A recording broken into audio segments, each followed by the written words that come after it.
ذروة الكرم وأنت أوفى نساء العرب والعجم.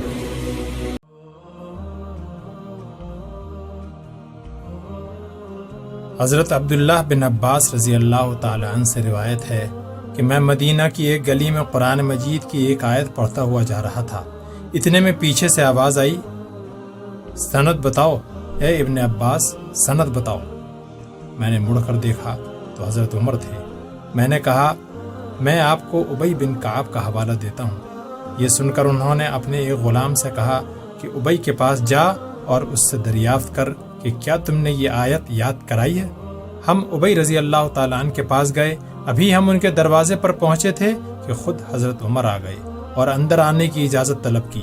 ابی رضی اللہ تعالیٰ عنہ نے اجازت دے دی. ہم لوگ ابی کے پاس ایسی حالت میں پہنچے کہ ان کی کنیز ان کے سر میں کنگھی کر رہی تھی. حضرت عمر کے لیے چمڑے کا ایک ٹکڑا ڈال دیا گیا. وہ اس پر بیٹھ گئے. ابی بن کعب دیوار کی طرف منہ کیے بیٹھے تھے. وہ اسی طرح بیٹھے رہے اور ان کی پشت حضرت عمر کی طرف تھی. یہ دیکھ کر حضرت عمر نے ہماری طرف رخ کیا اور کہا دیکھو تو اس کو ہماری پرواہ ہی نہیں. تھوڑی دیر بعد ابی بن کعب نے حضرت عمر کی طرف رخ کیا اور کہا خوش آمدید امیر المؤمنین، اس وقت کیسے تشریف آوری ہوئی؟ صرف ملاقات کے لیے یا کسی اور غرض سے؟ حضرت عمر نے کہا میں کسی غرض ہی سے آیا ہوں. آخر تم لوگوں کو اللہ کی رحمت سے کیوں مایوس کرتے ہو؟ ابی رضی اللہ تعالیٰ عنہ نے کہا اچھا، شاید کوئی آیت آپ نے سنی ہے جو سخت ہے. آپ کو علم ہونا چاہیے کہ میں نے قرآن اس ہستی سے سیکھا ہے جس نے تازہ اس کو جبرائیل امین سے حاصل کیا تھا. یہ سن کر حضرت عمر نے ہاتھ پر ہاتھ مارا اور یہ کہتے ہوئے کھڑے ہو گئے خدا کی قسم تم احسان جتانا چاہتے ہو لیکن میری تشفی نہیں ہوئی. تم کسی طرح باز نہ آؤ گے اور مجھے کسی طرح تاب نہ آئے گی. کبھی کبھی اختلاف رائے ہو جانے کے باوجود حضرت عمر حضرت ابی کے دل سے قدردان اور مداح تھے.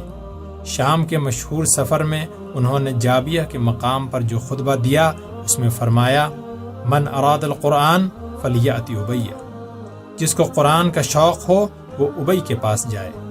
حضرت عثمان رضی اللہ تعالی عنہ بھی حضرت ابی کے علم کے معترف تھے. انہوں نے اپنے دور خلافت میں محسوس کیا کہ بعض صحابہ کی قرات میں اختلاف ہے. چنانچہ انہوں نے پختہ ارادہ کر لیا کہ تمام مسلمانوں کو ایک قرات پر جمع کروں گا. اس مقصد کے لیے انہوں نے انصار اور مہاجرین میں سے 12 ایسے صحابہ منتخب کیے جن کو قرآن پر پورا عبور تھا اور پھر انہیں یہ کام سونپا کہ باہمی مشورے سے قرات کا اختلاف دور کریں. اس مجلس کے امیر حضرت ابی رضی اللہ تعالیٰ عنہ مقرر ہوئے. وہ بولتے جاتے تھے اور حضرت زید رضی اللہ تعالیٰ عنہ بن ثابت لکھتے جاتے تھے. جہاں اختلاف پیدا ہوتا سب آپس میں مشورہ کر کے اس کو دور کر لیتے.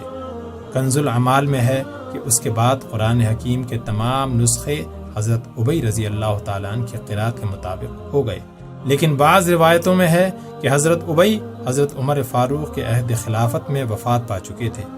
مشہور روایت یہ ہے کہ انہوں نے بزمانہ حضرت عثمان 32 ہجری میں وفات پائی. اختلاف قرات دور کرنے والی روایت اسی صورت میں صحیح ہو سکتی ہے جب حضرت ابی کی وفات 32 ہجری میں تسلیم کی جائے. واللہ عالم بالصواب.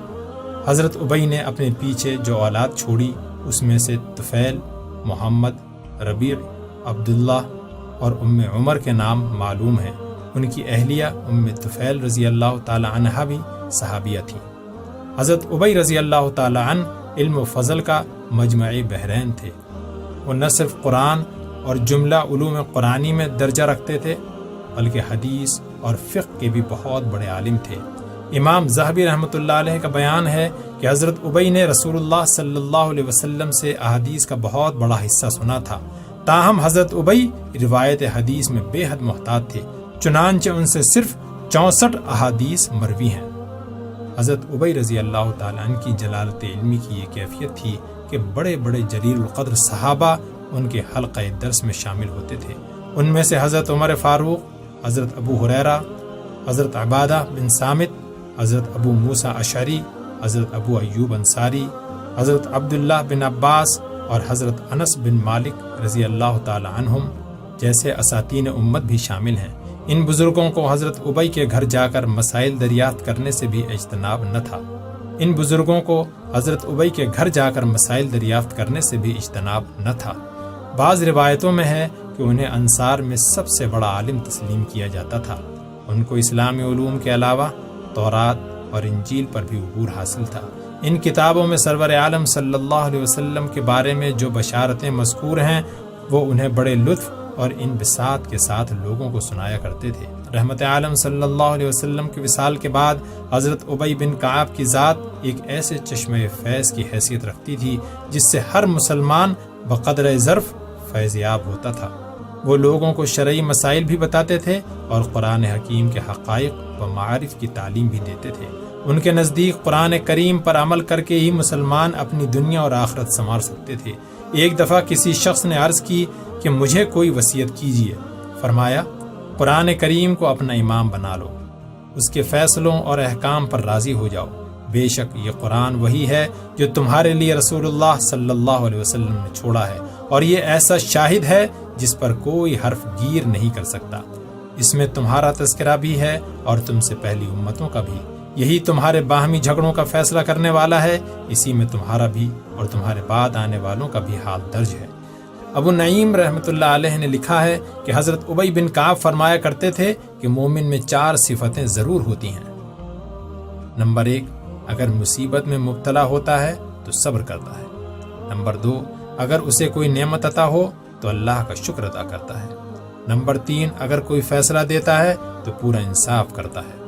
نمبر 4، اگر وہ بولتا ہے تو ہمیشہ سچ بولتا ہے، اور جب کوئی بندہ اللہ تعالیٰ کے ڈر سے کوئی چیز ترک کر دیتا ہے تو اللہ تعالیٰ اس کے عوض اسے اس سے بہتر چیز ایسی جگہ سے دیتا ہے جہاں سے اسے ملنے کا گمان تک نہیں ہوتا۔ اور جب کوئی بندہ اللہ کی دی ہوئی نعمت کی قدر نہیں کرتا اور اسے اس طرح استعمال کرتا ہے جو شرعاً اس کے لیے جائز نہیں، تو اللہ تعالیٰ ضرور اس کے بدلے میں ایسے طریقے سے سزا دیتا ہے جو اس کے گمان میں بھی نہیں ہوتا۔ بعض شرعی مسائل میں حضرت ابی رضی اللہ تعالیٰ عنہ اپنا خاص مسلک رکھتے تھے۔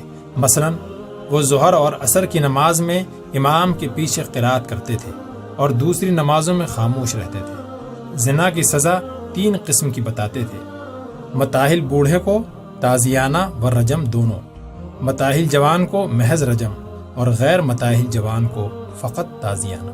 مزاج میں کسی قدر تکلف تھا۔ حلقہ درس میں گدے پر بیٹھ کر تعلیم دیا کرتے تھے اور تلامذہ کو اپنی تعظیم کے لیے سر و قد کھڑے ہونے سے منع نہیں فرماتے تھے۔